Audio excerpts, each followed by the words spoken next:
The Falcons have a number of key decisions to make. We talk Kirk Cousins. You got the NFL draft. You got NFL free agency. You got Kyle Pitts. What's his future like? But perhaps the most intriguing decisions they have on their own guys. Grady Jarrett and David Onyemata. This was a tandem going into last season. We were talking about hey, the combination of those two guys at the peak of their powers is like a one Aaron Donald, or it's like one star defensive tackle. And that was supposed to be a strength of this defense, but let's call a spade a spade. I mean, Grady Jarrett coming off that significant injury wasn't quite the dominant Grady Jarrett that we've seen in the past. And David Onyemata just wasn't good. He just was not a very good defensive tackle. And both of these guys, their cap hits combined next year going into next season, over $36 million tied into those two guys. And they're both entering the final years of their respective deals. You can cut Grady Jarrett and save $16 million. You can cut David Onyemata and save $8 million, or you can post-June cut it and save over $12 million.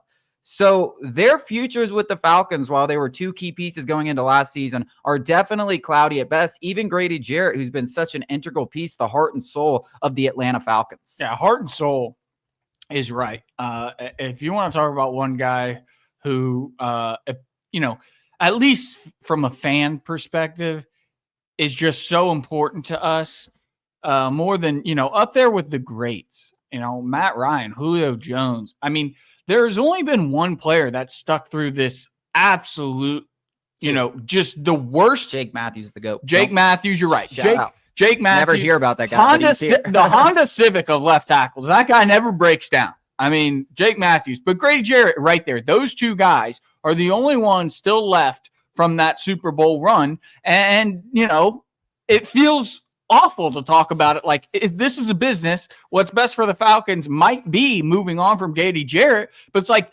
God, we really did this man wrong. If you can, doing somebody wrong, paying him $20 million, whatever it is. But it feels like we just failed him, not putting a winner around him, not even giving him a crack at the playoffs since 2017. Yet he comes out constantly positive, 3 coaches since that time, 4 or 5 defensive coordinators, especially if you count the interim time with Raheem Morris and then Jeff Ulbrich. And he's just a consummate professional, but it might be what's best for the Atlanta Falcons today. Yeah, I mean, at the very least, as far as Grady Jarrett, which is obviously the bigger of the two, it's going to be much more difficult pill to swallow if they have to let him go. They have to be, at least talking about some form of restructure, whether it's a small extension. I still think Grady Jarrett, listen, a year removed from that ACL, or it was an ACL, right? Yes. A year removed from that ACL injury, definitely could experience an uptick in production. You get a little bit more talent around him that's producing. That'll also help out a guy like Grady Jarrett, who's really been asked to do it all across that defensive line. He's been the only worthwhile player on that unit for damn near a decade. So he's been asked to do a little bit too much. And I think that's why when you look at the stats, you're like, oh, did Grady really have that good? Well, yeah, he had 6 sacks and absolutely nobody else was helping him on the outside or the inside. And David Onyemata was supposed to provide that, and he didn't provide that. I think when you're talking about these internal discussions from the Atlanta Falcons perspective, it's got to start with going to Grady and being like, hey, we're going to have to get that number down. Small extension, how much you're looking for, and then, you work from there. And hopefully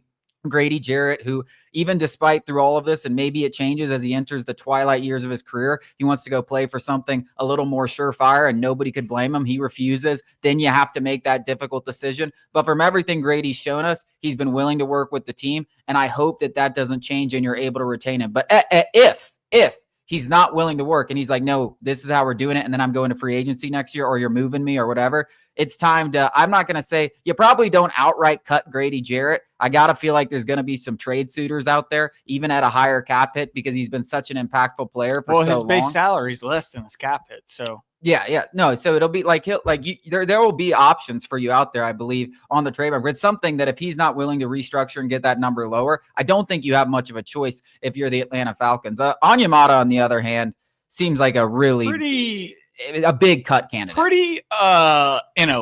If there was one thing that Terry Fontenot, he had one redeeming quality, other than that he looks damn good in a 3-piece suit, which I always say, and that is a good quality, was the pro personnel side of things. Finding free agents, kind of diamond in the rough, making the most of your free agent dollars. Now, earlier in his career in Atlanta, he didn't have all the resources because we were coming out of that cap turmoil from Thomas Dimitroff and everything like that, but he still made the most of his cap dollars, using them wisely. Most notably, it was Cordero Patterson and him kind of reviving his career in Atlanta.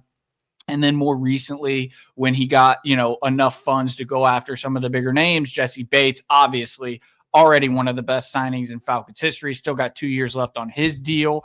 But in that same class, it was Caden Ellis and David Onyemata, both New Orleans Saints from Terry Fontenot's time there. Both are looking worse and worse as those deals kind of, we get further away from when they signed him. I am still a big Caden Ellis fan. I still believe the linebacker position is fine. Troy Anderson's injury history, you have to, obviously admit that. But I don't think Caden Ellis is as bad as everybody says he is. But he has, taken a step back. He might be a little bit one-dimensional than we thought. David Onyemata, on the other hand, we signed a 30-year-old defensive tackle, and that rarely works out. And while I was high on the signing, and you saw what he could be with Grady Jarrett before that ACL injury, they were a very, very good interior duo. Since then, David Onyemata just hasn't been happy. He's been bad. And we are paying him good money in terms of what other defensive tackles are getting paid. Yeah. And if you're looking at, Fontenot's whole resume, we keep going to he had this and now that's not really good. Well, and this isn't really good. What exactly are we, high on Fontenot doing as Atlanta's GM? Because I always thought he was pretty damn good at assessing pro personnel, and that is coming into question now. I still think he's had more hits than misses. I'd still consider Caden Ellis a hit. I know people can say down, but what they do, $7-8 million. He was kind of a rotating linebacker for the Saints and has turned into the best Falcons linebacker over the last 2 seasons. I don't think there's any doubt about that. And they're not paying him a ton of money. It's not like he's earning top dollar. I still think that was a hit, even if he goes out there and is average in his 3rd season, which hopefully he's above average. But I still think that would be, he's getting paid 15th. Yeah. Around that area. So that would be average linebacker money. Yeah, so I think, I still think that's a hit. I think Darnell Mooney was a hit. Obviously, you talked about Cordell Patterson. Jesse Bates was an unbelievable hit. So I think there's more hits than misses. Unfortunately, the black eye in that regards is the Kirk Cousins thing, because that's such a big miss. It just basically negates all the good that you did times a million. If you throw Kirk Cousins in the free agency picture, he's terrible at free agency, at least allocating those. It's dollars. Like those college classes where it's it's just an attendance grade, and then that final exam at the end of the year, it's I bombed that, so it does, nothing else matters. Yeah, so that Kirk Cousins signing is a black eye on the entire organization and any free agency thing. So I feel pretty confident in saying David Onyemata will not be an Atlanta Falcon in 2025. And you want to point to the reasons why? Look no further than Kirk Cousins, right? Well, more than that. We've invested considerable resources in that area in the draft. It might be time to start letting those guys sink or swim. It's hard not to believe that a guy like Ruka Rororo at a fraction of the price couldn't perform as good as Onyemata last year. And expecting guys at 33 to bounce back and be worth $16 million is not worth it. So I'm fairly confident if we're looking at this situation. I believe Grady Jarrett, they will do everything possible to appease him, appease both sides. He's earned it. If he wants a trade out of there, that's what they're going to end up doing, because he can force their hand. Let me present this. We should have moved on from Julio Jones before we gave him that contract. Matt Ryan, maybe too. And there's, half a dozen other guys where this same thing happened in the Arthur Blank era where, and I'm victim of it as well. I love Grady. Maybe it is time. Let's make a Bill Belichick-esque decision and cut the fat off this team. It's clear that he's lost a step. Yeah. Yep. Listen, it really I understand where you're coming from, and we have been way too late to the bell more often than not. Pretty much every time. Yeah. Any good player that's come through this organization, we've been late in releasing. And even when we do get rid of them, we've already paid them. But in that same breath, I mean, you want to talk about anything that this Falcons culture represents, it's Grady Jarrett. And, replacing David Onyemata is one thing with a Rook, and hopefully he can become a starter, or Brandon Dorlus, whoever you have faith in that Falcons defensive tackle among those rookie class from a year ago. But replacing Onyemata and Grady Jarrett, now you're talking about you're going to have to replace that. You're going to have to replace that in free agency. It's not going to just be those guys. So you're going to have to go out and replace that with production. So I do believe that they will try to work something out with Grady Jarrett, and it'll be something that doesn't pay him a lot. It's going to be a small extension. It's not going to be something that ties up the hands of the organization a ton moving forward. And if they can work something out, I think he'll be with the team. But I think you're dead on with Onyemata. I have a hard time believing there's any reason, especially with what you mentioned with this draft class coming in and not really playing last year. There's also this upcoming draft class. If there's one strength of this class, it's the defensive front.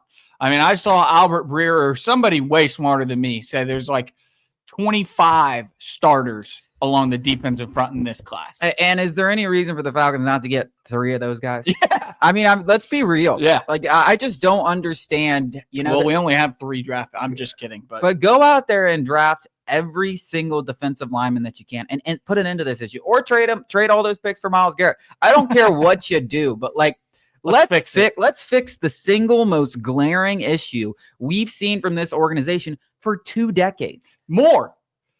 The Falcons, I just saw it. I just did a TikTok on it. Go follow us on all the social media, Sports Talk ATL.